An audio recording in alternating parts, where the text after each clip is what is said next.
વિગતવાર સમાચાર પર નજર કરીએ ને વાત સુરતની કરીએ કે જ્યાં એસએમસીની કચરાની ગાડીએ બાળકનો ભોગ લીધો છે ને ઉધનામાં કચરાની ગાડીની અડફેટે ધોરણ 8ના વિદ્યાર્થીનું મોત થયું। 13 વર્ષના કાર્તિકનું મોત થતા પરિવારમાં શોકનો માહોલ છે। પરિવારના એકના એક દીકરાનું મોત થતા શોકનો માહોલ। ઘટનાને પગલે ઉધના પોલીસે તપાસ પણ હાથ ધરી છે। રાત્રિના સમયે કાર્તિક બહેનો સાથે બહાર નીકળતા આ બનાવ બન્યો હોવાનું પોલીસ કહી રહી છે। ત્યારે કચરાની ગાડીએ અડફેટે કાર્તિકનું ઘટના સ્થળે જ મોત નીપજ્યું તો બાળકના મૃતદેહને પોસ્ટમોર્ટમ અર્થે મોકલાયો છે। પોલીસે ગાડી ચાલક વિરુદ્ધ ગુનો નોંધી અને તપાસ પણ શરૂ કરી છે। વધુ વિગતો મેળવીશું। સંવાદદાતા અમિત આપણી સાથે સીધા જોડાઈ ચૂક્યા છે। અમિત, વારંવાર આ પ્રકારની ઘટનાઓ બને છે અને ફરીથી જે એસએમસીની કચરાની ગાડી છે તેના કારણે એક બાળકનો જીવ ગયો છે, તેની અડફેટે આવતા આ ઘટના કેવી રીતે ઘટી હતી અને સાથે જ હવે કયા પ્રકારની દિશામાં તપાસ થશે? ત્યાંના જે એસએમસીના અધિકારીઓ છે, સત્તાધીશો છે, તે શું પગલાં લેશે?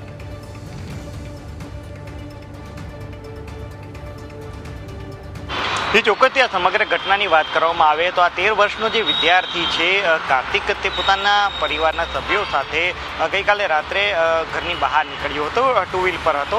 તે જ સમયે ઉધના વિસ્તારમાં આજે કચરો લઈ જતી ડોર ટુ ડોર ગાર્બેજ કલેક્શનની જે ગાડીઓ છે તેમાંથી એક ગાડી છે તેને કોઈપણ પ્રકારનું સિગ્નલ આપ્યા વગર જ સાઈડ લીધી હતી અને તેના જ કારણે આજે કાર્તિકની બાઇક જે હતી તે આ કચરાની ગાડી સાથે અથડાઈ હતી અને જે ડોર ટુ ડોર ગાર્બેજ કલેક્શનની ગાડીના જે ચાલકની બેદરકારીના કારણે આજે ટુ વ્હીલર ચાલક અને કાર્તિક છે તેને ગંભીર ઇજાઓ થવા પામી હતી। તો બીજી તરફ આ વિદ્યાર્થી છે તેને ગંભીર ઇજા થવાના કારણે તેનું ઘટના સ્થળ પર જ મોત થયું હતું। તો બીજી તરફ ચાલકને તાત્કાલિક અસરથી સારવાર માટે હોસ્પિટલમાં ખસેડવામાં આવ્યો હતો।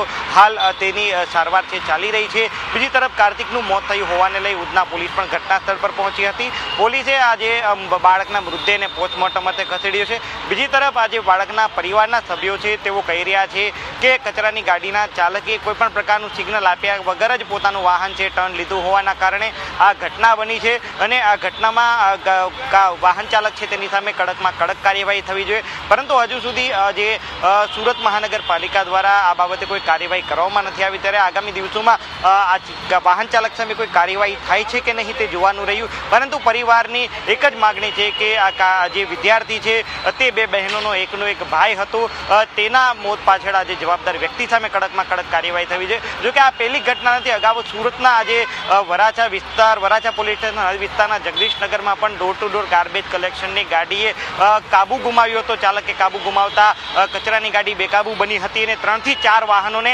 અડફેટે લીધા હતા। જો કે 2 મહિના પહેલા પણ આ પ્રકારની ઘટના સામે આવી હતી, જે તે સમયે પણ કોઈ કાર્યવાહી થઈ નથી। ત્યારે આ ઘટનામાં એક બાળકનો જીવ ગયો છે। ત્યારે હવે શું કાર્યવાહી થાય છે તે જોવું રહ્યું।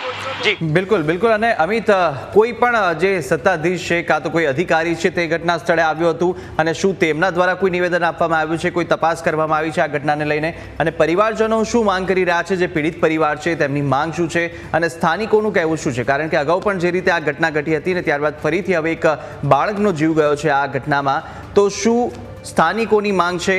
સાથે શું કોઈ પ્રકારની કાર્યવાહી કે કોઈ પ્રકારનું નિવેદન સત્તાધીશ કે તંત્ર દ્વારા આપવામાં આવ્યું?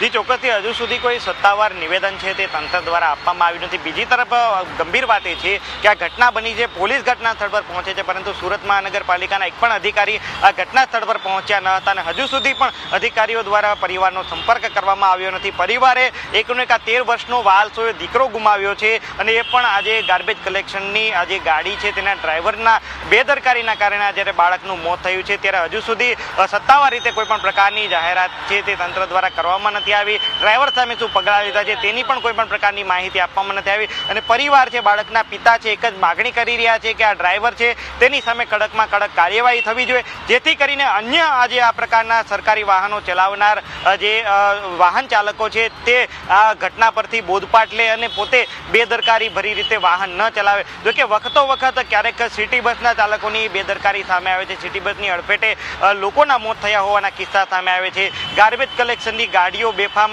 ચાલતી હોવાના કિસ્સા સામે આવે છે। ત્યારે વધુ એક આ પ્રકારનો કિસ્સો છે કે ગાર્બેજ કલેક્શનની ગાડીમાં અડફેટે આવતા એક બાળકનું મોત થયું છે। ત્યારે આ ઘટનામાં હવે તંત્ર શું પગલાં લે છે તે જોવું રહ્યું। બિલકુલ અમિત, માહિતી સાથે જોડાવા બદલ આપનો આભાર. તો અનેકવાર આ પ્રકારની ઘટનાઓ સામે આવી ચૂકી છે અને વારંવાર આ પ્રકારની ઘટનાઓ હવે ક્યારે અટકશે તે સવાલ છે. સ્થાનિકોની, રહીશોની સુરક્ષાનું શું છે તે સવાલ હવે લોકો ઉઠાવી રહ્યા છે, કારણ કે આ એક નહીં પરંતુ અગાઉ પણ અનેકવાર આવી ઘટનાઓ સામે આવી ચૂકી છે. ત્યારે સાંભળી લઈએ કે જે આ મૃતક બાળક છે તેના પિતા શું નિવેદન આપ્યું હતું, પિતા શું માંગ કરી રહ્યા છે. ये 10 साढ़े 10 बजे की बात है. मेरे को अजनबी कॉल आया कि भैया आपका लड़के को एक्सीडेंट हो गया. तो कचरा पेटी वाला जो गाड़ी है बोले उसके अंदर गाड़ी घुस गई बोले आपकी लड़की की. मेरा लड़का जगह पे ही ऑन द स्पॉट खलास हो गया. और वो कचरा वाले की बेदर्दी की वजह से उसने ना सिग्नल दिया ना कुछ दिया, वहाँ से टर्न मार लिया उसने. और मेरा लड़के का नाम है अनिल कार्तिक नेहते, कार्तिक अनिल नेहते. और मेरा लड़का इंग्लिश एक्सपोर्ट में पढ़ता है. उतना के अंदर मेरी मांग तो खाली इंसाफ की है कि मेरे लड़के को इंसाफ मिलना मांगता है.